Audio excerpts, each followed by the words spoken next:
ठोस और कठोर चट्टानों पर छपे।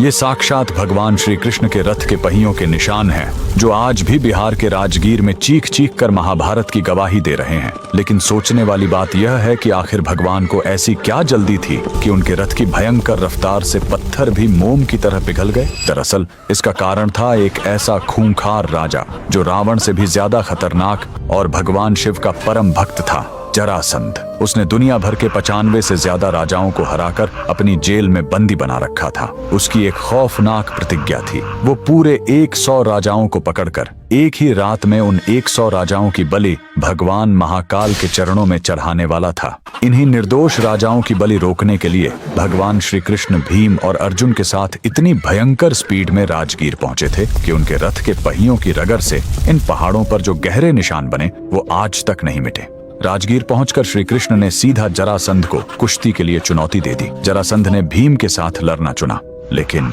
जरासंध कोई साधारण इंसान नहीं था। अखाड़े में कुश्ती लड़ते हुए जब भीम ने जरासंध को बीच से चीरकर 2 टुकड़ों में फेंक दिया तो एक भयानक चमत्कार हुआ। जरासंध के शरीर के वो दोनों टुकड़े वापस आपस में झुर गए और वो फिर से जिंदा होकर हंसने लगा। लेकिन जरासंध का शरीर बार बार क्यों झुर रहा था, इसका रहस्य उसके जन्म में छिपा था। दरअसल मगध के राजा बृहद्रथ का कोई पुत्र नहीं था।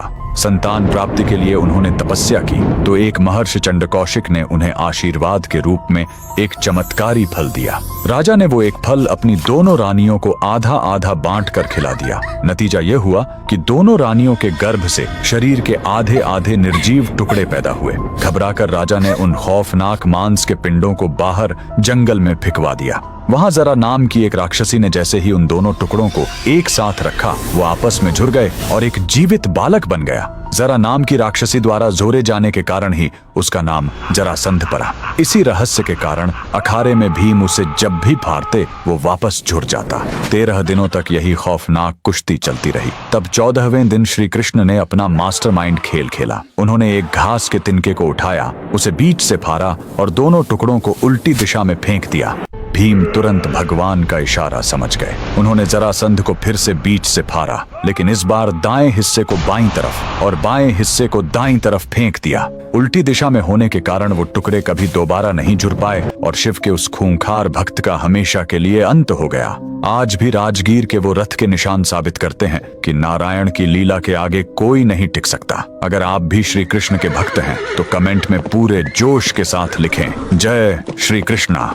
एक बार हनुमान जी पर्वत पर बैठकर मजे से केले खा रहे थे। तभी अचानक शनिदेव आते हैं और हनुमान जी से कहते हैं कि आपके मजे के दिन गए, क्योंकि मैं आप में प्रवेश करने वाला हूँ। हनुमान जी बोले, आपको मुझ में जगह मिल ही नहीं सकती, क्योंकि मेरे रोम रोम में श्री राम रहते हैं। तब शनिदेव घमंड में बोलते हैं कि तुम्हें मेरे 7.5 का प्रकोप नहीं पता। 7.5 के 2.5 वर्ष में मनुष्य के पैर में रहकर उसे भटकाता हूँ, फिर 2.5 वर्ष उसके सिर पर रहकर उसकी बुद्धि भ्रष्ट कर देता हूँ और 2.5 वर्ष उसकी जीभ में रहकर उसे सबके लिए बुरा बना देता हूँ। और इतना बोलकर वह हनुमान जी के सिर पर बैठ गए। शनिदेव के बैठने से हनुमान जी के सिर में खुजली हुई तो वह बड़े बड़े पत्थरों को उठाकर अपने सिर पर रखने लगे। तब शनिदेव बोले, ये क्या कर रहे हो? सिर में खुजली हो रही है तो तेल आदि लगाओ। तब हनुमान जी कहते हैं, नहीं, मुझे तो यही उपचार भाता है। और तब वे और बड़े बड़े पत्थरों को अपने सिर पर रखने लगे। पत्थरों के बोझ तले शनिदेव के प्राण निकलने लगे। अंत में वो गुहार कर क्षमा मांगने लगे। तब हनुमान जी ने उन्हें छोड़ दिया और कहा, जो भी मनुष्य श्री राम की आराधना करेगा उस पर आप अपनी दृष्टि नहीं डालो। जो तमने आ वीडियो गम्यो હોય તો લાઈક અને શેર કરજો।